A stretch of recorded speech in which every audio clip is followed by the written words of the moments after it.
La fracture de confiance entre citoyens et politiques s'est encore révélée avec l'incendie de l'usine Lubrizol à Rouen. Pourquoi cette défiance, les scandales, les mensonges, la centralisation ou la Constitution elle-même? Vous avez été nombreux à nous répondre cette semaine sur les réseaux sociaux. Élément de réponse avec Thomas Larabi. Lubrizol est un nouvel exemple d'incompétence et de mensonge. C'est seulement le dernier événement de la pile qui finira par tomber dans la colère. C'est l'avis de Christiane, une des nombreuses internautes à nous avoir répondu cette semaine. C'est peu dire que cette question de la confiance dans les représentants politiques est brûlante. Et pour trouver des commentaires positifs à l'égard des dirigeants, il a fallu chercher beaucoup.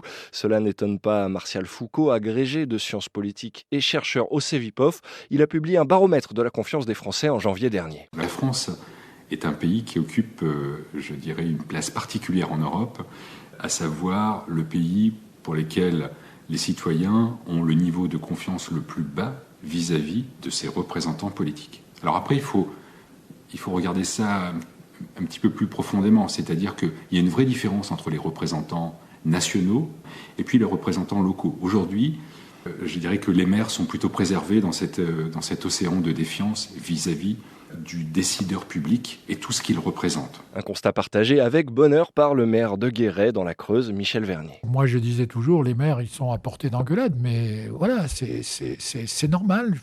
On arrive à échanger fréquemment et on sent qu'il y a à la fois une surveillance qui est exercée presque au quotidien sur ce qu'on fait, mais en même temps une forme de confiance, pour certains même d'amitié qui s'est créée, mais il ne faut pas sortir du chemin, sinon on se fait rappeler à l'ordre très vite. Et vous pouvez retrouver en intégralité le témoignage de Michel Vernier sur le site de France Culture. Il donne également son point de vue sur les scandales politiques et l'affaire Cahuzac, que ce socialiste de la première heure a encore en travers de la gorge. Mais cette proximité et cette relative transparence des maires n'est pas répliquée au plan national, malgré le travail d'associations comme Regard Citoyen qui permet aux administrés d'avoir accès au travail parlementaire de leurs élus.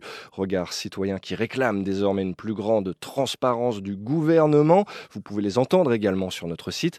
Et puis en matière de transparence justement, avez-vous déjà passé la journée devant les questions au gouvernement? Accessibles en direct sur la chaîne LCP, elles peuvent paraître indigestes pour certains, factices et inutiles pour d'autres. Jean Massier, youtubeur, ancien collaborateur de cabinet, il a pris le taureau par les cornes. Il commente en direct ces sessions sur son site Acropolis. En cultivant les peurs, nous allons recevoir Jean-Paul Delevoye qui a décidé d'attaquer assez clairement les représentants des avocats. Eh oui. Soyez attentifs. Jean-Paul Delevoye, à peine nommé ministre, déjà une manif sous ses fenêtres. C'est quoi les choses les plus difficiles à commenter auxquelles vous êtes confrontés? Il y en a deux. Il y a l'ultra-technicité. Et l'autre chose qui est compliquée à commenter, c'est les moments les plus spectaculaires. Une esclandre dans l'hémicycle, on voit un moment particulièrement tendu politiquement.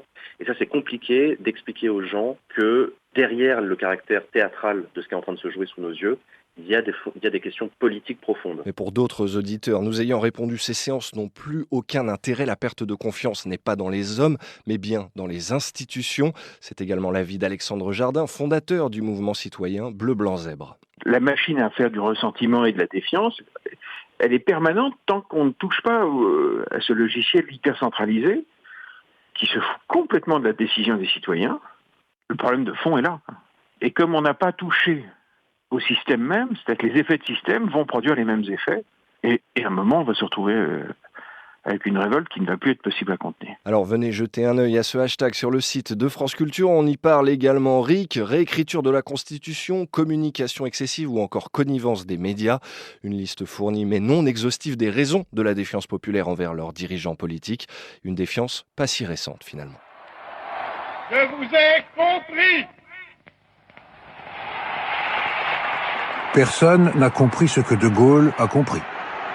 L'ambiguïté lui sert de stratégie.